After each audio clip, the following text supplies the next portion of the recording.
ছিল সমস্ত জীবের পালন ও সুখ সুবিধার তত্ত্বাবধান করা, কারণ তিনি প্রজাপতির পদে আসীন ছিলেন।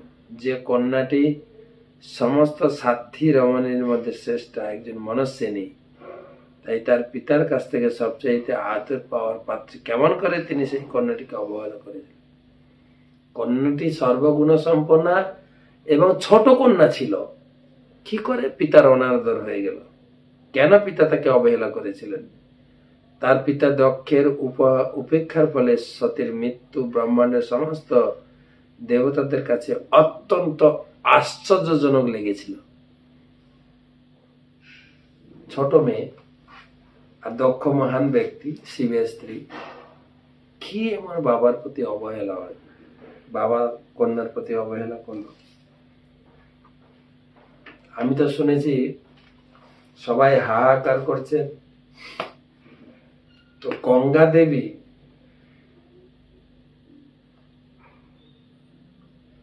পাশেই প্রবাহিত হয়েছিল। সে গঙ্গা দেবী ছুটে এসেছিলেন সতীর দেহে আগুন নেভানোর জন্য। আগুন নিভিয়ে দিয়েছিল, কিন্তু মারা গেছিল। তো ওখানে দক্ষ যজ্ঞ যেখানে হয়েছিল, সেখানে গঙ্গা নদীও আছে, এবং সতীকে নিয়ে যে শিব তাণ্ডব নৃত্য করেছিলেন, পরে আসবে, সেই জায়গাও আছে, আমরা দেখলাম। তো সেখানে গঙ্গা খুব খরস্রোতা, এত তেজ গতিতে গঙ্গা চলছে। তো ওখানকার লোক বলে যে সতী যখন গায়ে আগুন লাগিয়েছিলেন, গঙ্গা যখন শুনলেন, গঙ্গা ওখান থেকে এত দ্রুত গতিতে, তেজ গতিতে এসেছিলেন যে সতীর দেহের আগুন নেভানোর জন্য, এবং আগুন নিভিয়েও ছিলেন। সেই জন্য গঙ্গার প্রচন্ড স্রোত ওখানে হরিদ্বারে, এবং কঙ্খল তীর্থ যেখানে এই ঘটনাগুলো ঘটছিল কাছেই।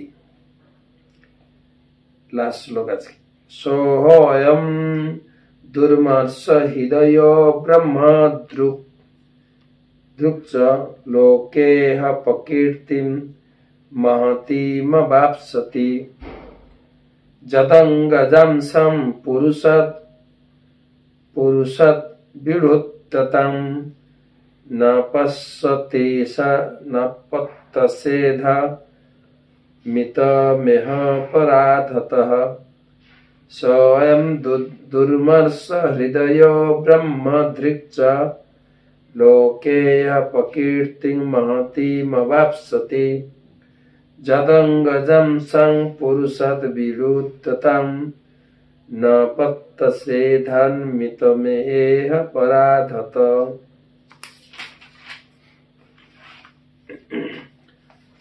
দক্ষ এতই কঠোর হৃদয় যে তিনি ব্রাহ্মণ হওয়ার অযোগ্য তার কন্যাকে দেহত্যাগ থেকে নিবারিত না করার ফলে, কন্যার প্রতি অপরাধের জন্য এবং ভগবান শিবের প্রতি অত্যন্ত বিদ্বেষ করার ফলে তার অশেষ অপযশ লাভ হবে। এ সবাই আলোচনা করছিল। মহতের চরণে অপরাধ মানে তার অপযশ, এবং শীঘ্রই সমস্ত সম্মান নষ্ট হবে। এখানে দক্ষকে অত্যন্ত কঠোর হৃদয় বলে বর্ণনা করা হয়েছে, সেই জন্য তিনি ব্রাহ্মণ হওয়ার অযোগ্য। কোন কোন ভাষ্যকার ব্রহ্মদ্রুক শব্দটি ব্রহ্মবন্ধু বলে বর্ণনা করেছে। যে ব্যক্তি ব্রাহ্মণ পরিবারে জন্মগ্রহণ করেছে কিন্তু যার ব্রাহ্মণোচিত গুণ নেই, তাকে বলা হয় ব্রহ্মবন্ধু। ব্রাহ্মণেরা সাধারণত অত্যন্ত কোমল হৃদয়, সহনশীল, কারণ তাদের মন ও ইন্দ্রিয়কে দমন করার ক্ষমতা রয়েছে। কিন্তু দক্ষ কিন্তু একেবারে সহিষ্ণু ছিলেন না। তার জামাতা শিব উঠে দাঁড়িয়ে তাকে আনুষ্ঠানিকভাবে সম্মান না করার ফলে একটি অতি তুচ্ছ কারণে তিনি এত ক্ষুব্ধ ও কঠোর হৃদয় হয়েছিলেন যে তিনি তার প্রিয়তম কন্যাকে দেহহত্যা করতে দেখেও নিবারণ করেননি। শ্বশুর এবং জামাতার বিরোধের মীমাংসা করার জন্য সতী যথাসাধ্য চেষ্টা করেছিলেন, নিয়ন্ত্রিত না হওয়া সত্ত্বেও সেই উদ্দেশ্যে তিনি তার পিতার গৃহে এসেছিলেন। দক্ষের উচিত ছিল পূর্বের সমস্ত বিরোধ ভুলে গিয়ে তাকে স্বাগত জানানো, কিন্তু তিনি এতই কঠোর হৃদয় ছিলেন যে তিনি আর্য বা ব্রাহ্মণ উপাধির অযোগ্য ছিলেন।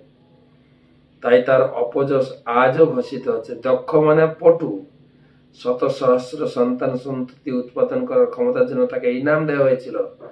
যে সমস্ত মানুষ যৌন জীবনের প্রতি, জড় বিষয়ের প্রতি অত্যন্ত আসক্ত, তারা এতই কঠোর হয়ে যায় যে তাদের সম্মানের অল্প একটু হানি তারা সহ্য করতে পারে না। সেই জন্য যদি তাদের সন্তানের মৃত্যু হয় তাতেও তারা ভ্রুক্ষেপ করে না। আমাদের গ্রামে একটা মহিলা ছিল, খুব চাটম চাটম করে কথা বলত, কাউকে পরোয়া করতো না। তো একদিন ওর ঘরে আগুন লেগে গেছে, ও ঘরে ছিল না। তো ঘরের দিকে ফিরছিল, তখন কেউ তাকে বলেছে, এই চেটমি, চাটম চাটম কথা বলে তো, চেটমি, এখানে চাটম চাটম কথা বলছো, যাও ঘরে, তোমার আগুন লেগে গেছে, ঘরে আগুন লেগেছে, যাও আগুন নিভাও। তখন ও বলছে, আরে ঘরে আগুন লাগলেও ঘর পুড়ে যাবে, চ্যাটম তো পুড়বে না, আমি আমার জায়গায় স্থির, ঠিক আছে। এটা মনে পড়ে গেল দক্ষর ক্ষেত্রে, যে দক্ষ কিভাবে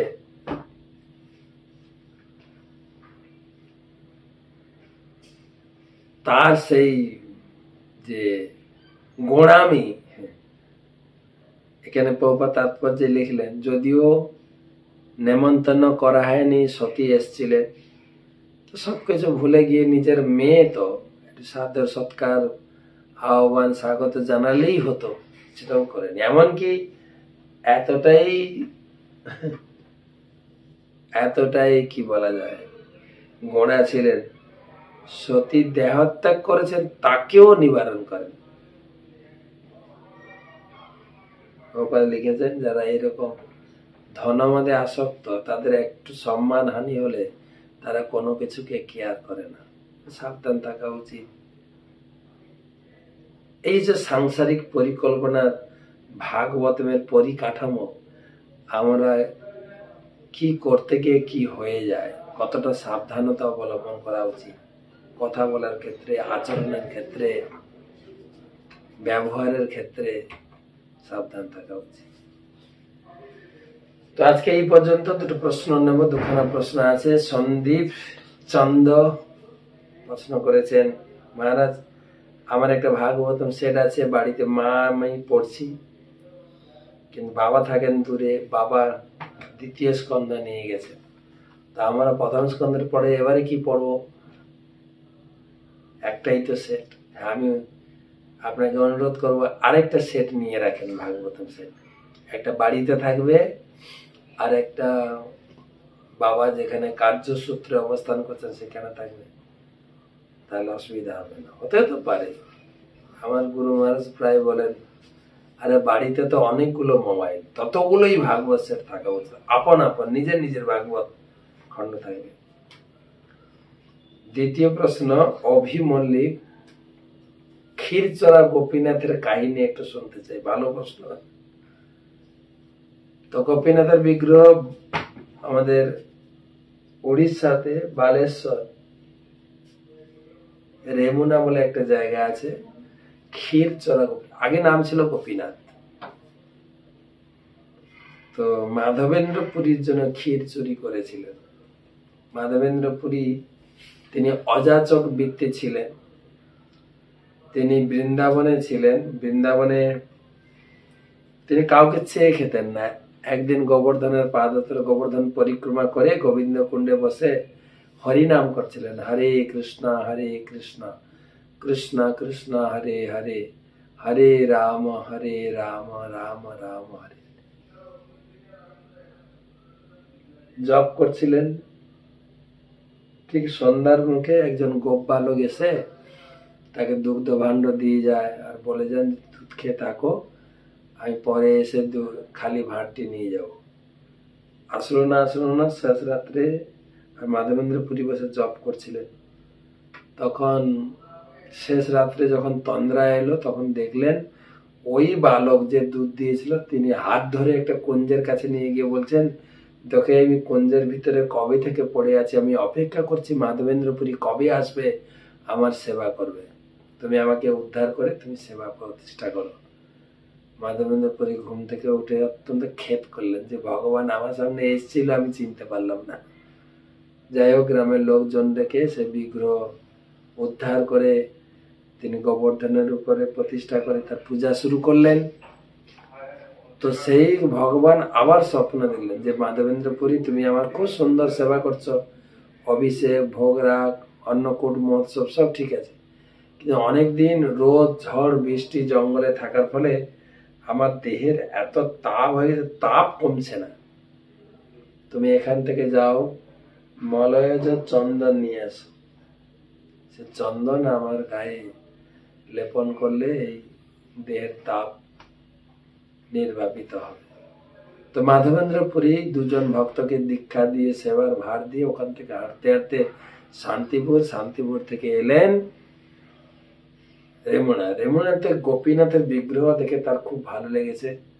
পূজারীকে জিজ্ঞাসা করছেন, আমার মনে হচ্ছে এখানে গোপীনাথের খুব ভালো ভোগ রাগ হয়, দয়া করে যদি বলেন তাহলে আমি আমার গোপালকে লাগাবো সেরকম ভোগ।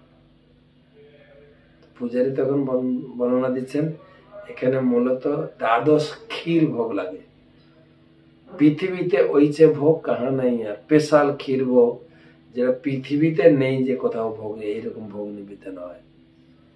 এটা শুনে মাধবেন্দ্রপুরী চিন্তা করলেন, আমি যদি ক্ষীর প্রসাদ একটু টেস্ট করতে পারতাম, আমার গোপালের জন্য ভোগ লাগাতাম। আবার সঙ্গে সঙ্গে চিন্তা করলেন, আরে আমি গোপালকে না খাইয়ে নিজে আগে টেস্ট করতে চেয়েছি, আমাকে ধিক। মন্দির ছেড়ে দূরে গিয়ে রেমুনাতে হাট চালাতে বসে হরিনাম করছিলেন। এদিকে রাত্রে পূজারী ভগবানকে ভোগ দিয়ে শয়ন দিয়েছেন, নিজে শয়ন করেছেন। কিছুক্ষণ পরে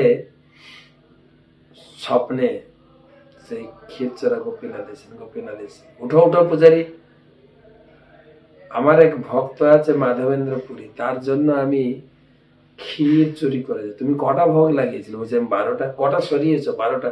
বলছে না, 11টা সরিয়েছো, একটা আমি আঁচলের নিচে লুকিয়ে রেখেছি, সেটা নিয়ে তুমি মাধবেন্দ্রপুরীকে দাও।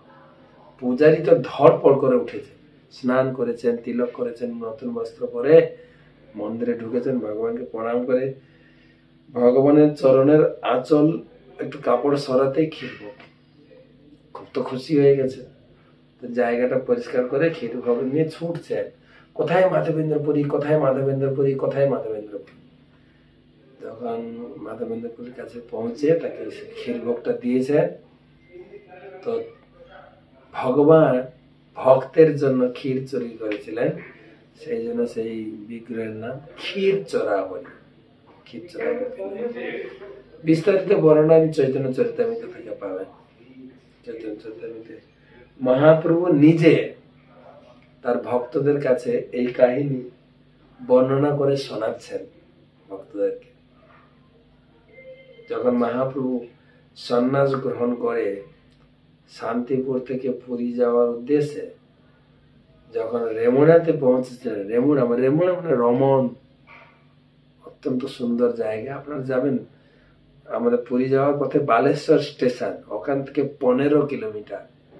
টোটো, বাস বা আপনি রিজার্ভ করে গাড়ি নিয়ে যেতে পারেন, বাসও আছে যাচ্ছে রেমুনা। সেখানে আমাদের ইস্কনের পাশে ছোট্ট মন্দিরও হয়েছে, এখানে থাকা খাওয়ার ব্যবস্থাও আছে। রেমুনা মন্দিরেরও গেস্ট হাউস আছে, তাদেরও ভোগ প্রসাদ বিতরণ হয় দুপুরে রাত্রে। অত্যন্ত সুন্দর বিগ্রহ। সেই বিগ্রহ কিন্তু এর ইতিহাস আছে।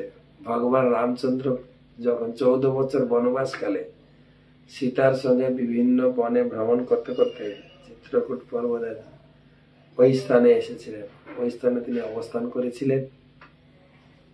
তো কথা প্রসঙ্গে সীতা দেবী জিজ্ঞাসা করছিলেন যে আমাদের পরের যে দাপর যুগের লীলা কেমন হবে। তো তো ভগবান রামচন্দ্র একটা পাথরের উপরে তিনি তার তীরের শলাকা দিয়ে তিনি কৃষ্ণ বিগ্রহ এঁকেছিলেন, বিভিন্ন গাভী সখী আদি। তো কিছুটা অল্প কিছু কাজ অসম্পূর্ণ থেকেছিল, তিনি ওটা রেখে দিয়ে ভগবান রামচন্দ্র অন্যত্র গমন করেছিলেন কিছুক্ষণের জন্য। আর সেই সময় মা সীতা এসে সে পাথরে যেখানে অঙ্কন করা হয়েছে গোপীনাথ, হাত দিয়ে দেখছিলেন কি সুন্দর বিগ্রহ। তো সীতা দেবীর স্পর্শে সেই বিগ্রহ প্রাণ প্রতিষ্ঠা হয়ে গেছে। পুনরায় যখন ভগবান রামচন্দ্র ফিরে এসে অসম্পূর্ণ কাজটি সম্পূর্ণ করতে গেলেন, যেই তীরের শলাকা স্পর্শ করেছেন রক্তক্ষরণ আছে। ভগবান রামচন্দ্র ভাবলেন এই তো প্রতিষ্ঠা হয়ে গেছে। তো সেই বিগ্রহ ত্রেতা যুগ থেকে দ্বাপর যুগ পর্যন্ত ছিলেন। তো যে বিচার আছে সেখানে ভগবান রামচন্দ্র কয়েকদিন অবস্থান করছিলেন। মা সীতা দেবী ঋতুমতী হয়েছিলেন, 2-3 দিন যে মায়েদের পিরিয়ড থাকে। তারপরে মা সীতা পিরিয়ডের পরে স্নানের জন্য আবেদন করলে ভগবান রামচন্দ্র লক্ষণকে নির্দেশ, লক্ষণ তীরের শলাকা দিয়ে সপ্তসর নদীকে নিয়ে আসে। সেই নদী এখনো আছে, সেই নদীতে স্নানও করেছি আমি। তো সেই অপূর্ব জায়গা। তার মাধবেন্দ্র পুরীপাতের সমাধি আছে। মাধবেন্দ্র পুরীপাত সেই ওখান থেকে চন্দন আনতে গেলেন পুরী, পুরী থেকে ফিরে এসে আর ভগবান ওখানে রেখে দেন যে তুমি এখানে থেকে যাও, এখানে ভজন করো। শেষে একটু বিখ্যাত শ্লোক বলতে বলতে তিনি ওই দিন দয়ার্দ নাথ মথুরানাথ কদাও বলক্ষসে, মথুরানাথ ব্রজনাথ কৃষ্ণ, কবে তুমি আমাকে দর্শন দেবে, এই বলতে বলতে তিনি এই জীবন ত্যাগ করেন। খুব সুন্দর জায়গা। আমি সকলকে অনুরোধ করবো যাবেন রেমুনা বালেশ্বর, ওখানে খেচরা গোপীনাথের কাছেই গেস্ট হাউস আছে, থাকতে পারবে স্বল্প মূল্যে। প্রসাদ তো মন্দিরে দুবেলা পাওয়া যায়, দুপুর রাত্রে। আর না হলে আমাদের পাশেই কত 300-400 মিটার যেখানে আমাদের ইস্কনের মন্দির রয়েছে, 300 মিটার, যেখানে একটা মোটামুটি গেস্ট হাউস তৈরি হয়েছে প্রসাদ। তো সবাইকে ধন্যবাদ জানাই। আমরা আজকে ধানবাদে আছি। ধানবাদ আমাদের গুরুমার যে সাফারি টিম, প্রায় 130 জন ভক্ত নিয়ে গুরুমার চলছে। 33টা দেশ থেকে লোক এসছে, 33টা দেশের ভক্ত একসঙ্গে। 4 জন মহারাজ আছেন, একজন সুপারভাইজার আছেন, অনেক বড় টিম। যেখানে আমরা যাচ্ছি বড় রিসেপশন, নগর কীর্তন, প্রবচন, আজকে বড় অনুষ্ঠান চলছে। তো এখান থেকে কালকে আমরা চলে যাব রাঁচি। রাঁচিতে 1 রাত অবস্থান হবে, রাঁচি থেকে পাটনা। তো যেখানে যাব সেখান থেকে আপনাদের সঙ্গে যুক্ত হব। তো আমাদের আরেকটা ঘোষণা দিয়ে রাখি, আমরা রথে পুরী যাব বলেছিলাম। যারা যারা নাম লিখিয়েছেন, যদি আরো কেউ নাম লেখাতে চান, আমরা আর কিছু লোক নেব রথযাত্রায় পুরী 1 সপ্তাহের জন্য। 2 দিন আগে যাব, জগন্নাথ দর্শন, পার্শ্ববর্তী স্থানগুলো দর্শন করব। তারপরে রথের আগের দিন গুন্ডিচা মার্জন, ভগবান যেখানে গিয়ে অবস্থান করবেন সেই জায়গাটা আমরা নিজে হাতে জল দিয়ে ঝাড়ু দিয়ে সুন্দর করে পরিষ্কার করব। তারপরে বিকালে আছে নেত্র উৎসব, খুব অপূর্ব দর্শন, নেত্র উৎসব, যেটা দর্শন করা খুব বহু ভাগ্যের ব্যাপার। তারপরে আমরা পরের দিন রথ টানবো, পণ্ডী বিজয় রথ টানবো। তারপরে দিন রথ থেকে জগন্নাথ নামবেন পণ্ডী বিজয় করে গুন্ডিচাতে। গুন্ডিচাতে আরতি, গুন্ডিচাতে কীর্তন এবং গুন্ডিচা ওখানে জগন্নাথের দর্শন আর প্রসাদ, অন্ন প্রসাদ। আমাদের শিল ভক্তি পুরুষোত্তম স্বামী মহারাজ বলে থাকেন যে জগন্নাথ মন্দিরে রত্ন সিংহাসনে জগন্নাথকে দর্শন করলে